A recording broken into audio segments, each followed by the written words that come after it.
With Barnstable Today, I'm Sarah Colvin. This week on Barnstable This Morning, we talked to our local legislators about the casino bill that was debated this week on Beacon Hill. The bill, approved by the House on Wednesday, will move into the Senate next week. It would allow for licensing of 3 resort-style casinos here in the Bay State and 1 slot parlor. Cape and Island State Senator Dan Wolf joined us Tuesday morning. Wolf is an opponent to the casino bill. He shared his thoughts with us. So much gambling going on out there right now, from the lottery, which really is a form of gambling, and it's always a game that the government is in. But if you look at everything from internet gambling to the corner bookie to people at work betting on sports games and everything else, this is not this bill is not a veiled attempt to limit gambling. So if the governor is sort of saying, well, we're instituting a bill which in effect is actually going to impose limits on gambling, that's absurd. What this is an attempt for the government to do the work of government and fund the work of government by engaging in the business of casino gambling, which we all know, because the facts speak for themselves, is on the back of a already overburdened middle class. And Sarah, one of the ironies relative to my position on this is through the entire campaign, which, that was about 10 months ago was the election, I was asked where I stand on casino gambling, and what I was able to say was, fortunately, it's not an issue I'm going to have to deal with because it's going to be resolved. And that was over a year ago. We have spent so much time and energy not discussing and debating important issues in this state because all we've been focused on is this one issue that, I find like it's sort of a nightmare that I'm having to deal with this now.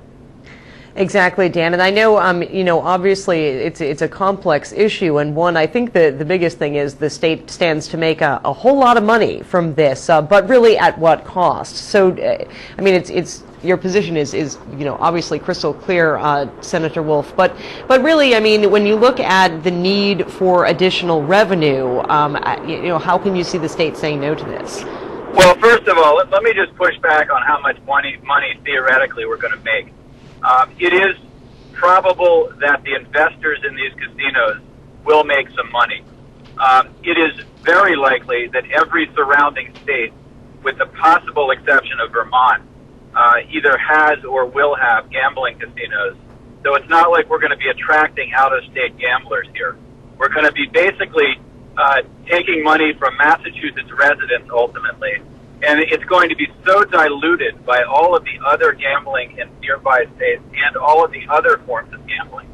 And Sarah, one of the things we haven't talked in the long run is how internet gambling is actually going to affect casino economics. But so I'm not convinced that it's actually going to be that much money for the state.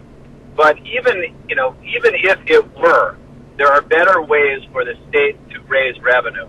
And you and I have talked about that in the past, that when we look at our economy now, when we look at the fact that 1% of the residents in this country now control 60% of the wealth, whereas a generation ago that number was 30%, and 1% of the population now earns 25% of our income, whereas a generation ago that number was 9%.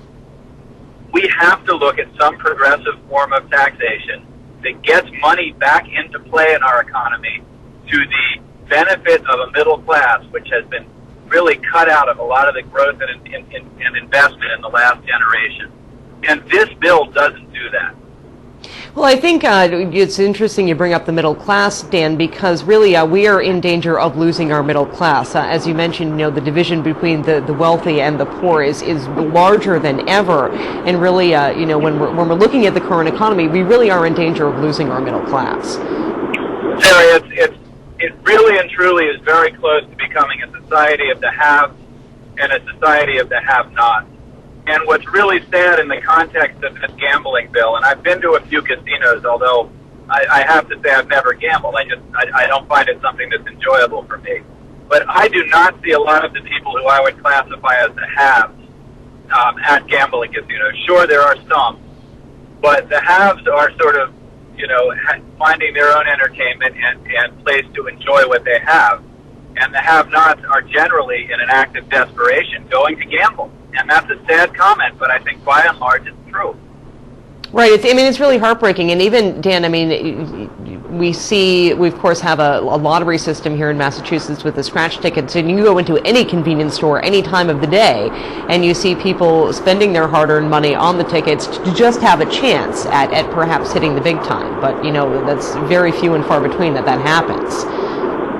Yeah, you do. And ironically enough, too, that the study that's been done shows that about 10% of lottery revenues will be diminished by gambling. So in other words, we're now setting up a system where one source of revenue, which is a gambling casino, will actually take business away from another source of revenue, which is a lottery. Now, that 10% dilution is a huge hit to the state.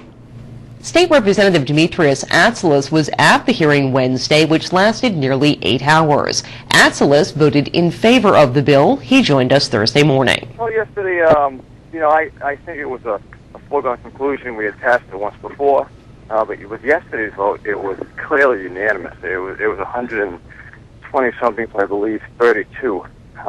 That speaks volumes. And somebody who's been a supporter, I thought it was a great process. Well thought out bill, I think. It's not the end all. It's not going to cure our problems here in Massachusetts. We all know that. But yet we heard arguments that we don't need this. We can do other things. I firmly believe this will be coupled with other economic development matters along the way, just to continue to jumpstart, reignite, and continue to light our economy.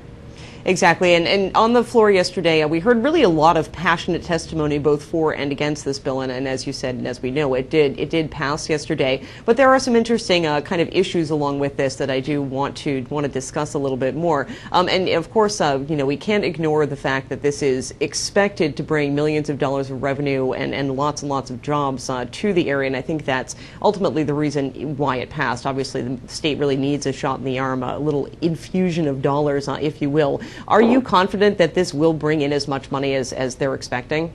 Well, we just have to look at how much money is leaving our state, going to Rhode Island, Connecticut. It's nice to keep that money here. And it's $250 million. That's money that we can use here.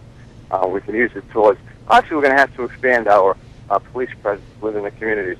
We're going to have to expand monies for the cost. Because let's not kid ourselves. There are going to be some ills brought forward with gambling. People will have problems. That's expected. And we plan for that by giving additional funding to the court system, to our DAs, to the police departments. So it's going to have some of its problems, the social ills, but I shouldn't be legislating morality. If people want to go out there and gamble, then they can. Personally, I won't. But if they want to, if it helps out the Commonwealth, then I'm not going to stand in the way.